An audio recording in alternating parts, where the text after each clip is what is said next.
Hello, friends. This reflection is for the fourth Sunday of Lent, often referred to as Laetare Sunday. So what is that? It is similar to the third Sunday of Advent, in which the rose vestments will be coming out. It's rose, not pink, okay? Jesus rose from the dead. Never forget that.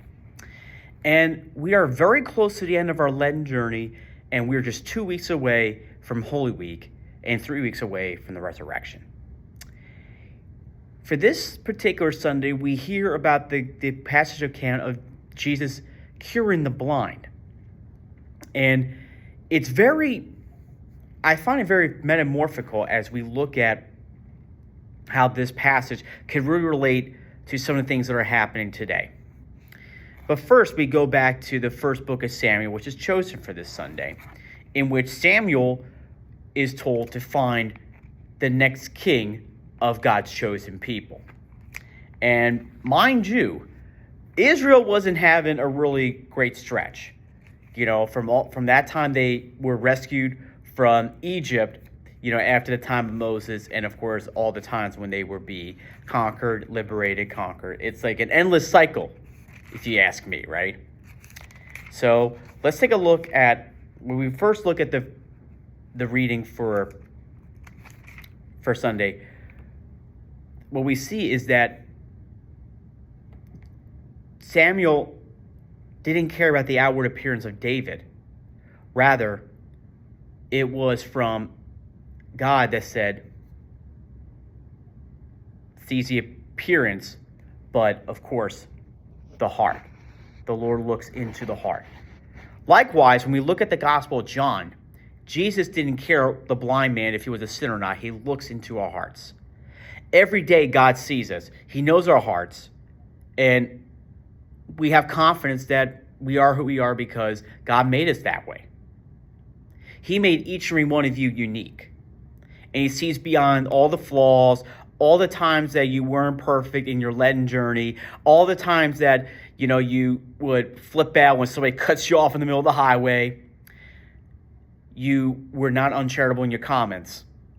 The list goes on. Jesus knows your heart. And that's what matters.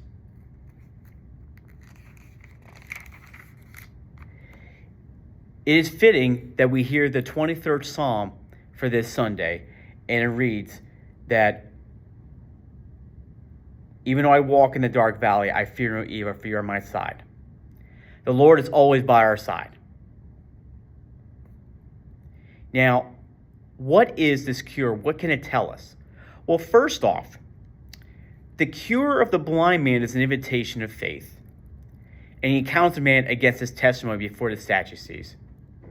And of course, the blind man goes before them, and they were asked, do you believe in the Son of Man? And of course,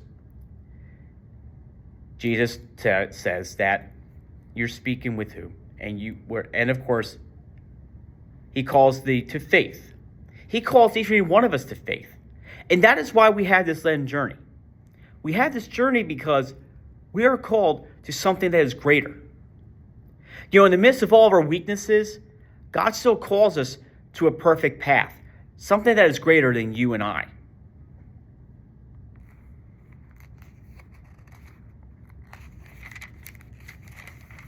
St. Bernard puts it this way of seeing the face of Christ after the blind man was cured.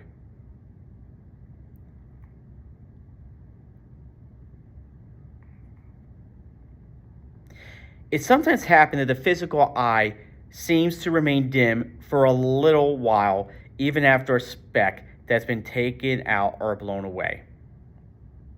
And it's the same with the inner eye, as the man who walks in the Spirit has often experienced. Even when you take out shrapnel, a wound does not immediately begin to heal, but you must then first apply poultices and nurse it.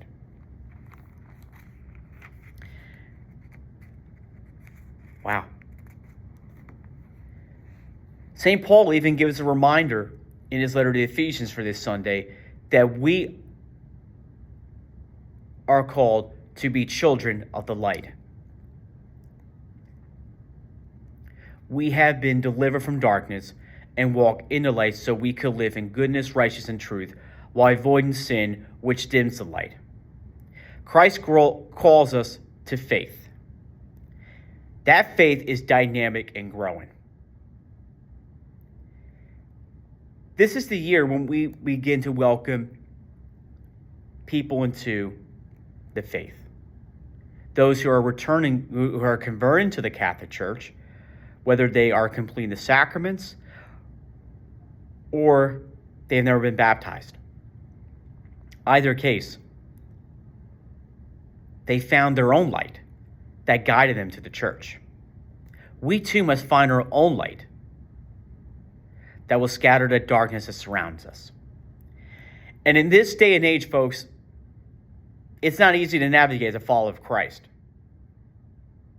And we could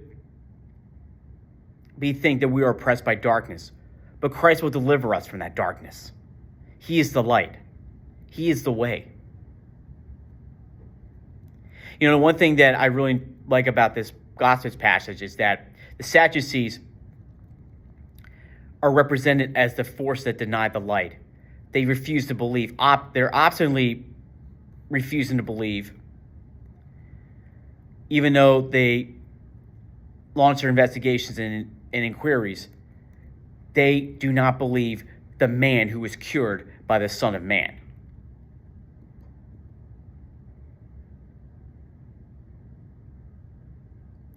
And I think it's metamorphically we see that the Sadducees could represent people that continue to broadcast, a lot of darkness has been happening in this world. Whether it be endless wars happening in the Middle East, Ukraine, terrorism that's been happening all around, shootings, the daily homicide rate across major cities in the U.S. But the good news is, with this journey of Lent, we are given an opportunity to fortify the light of faith.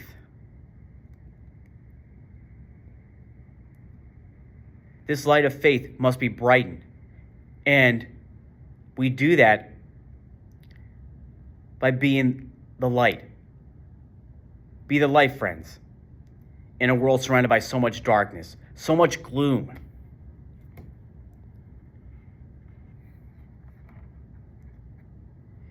You are the light of the world, as Christ reminds us in the Gospel of Matthew. And that light must shine. Never let it go dim.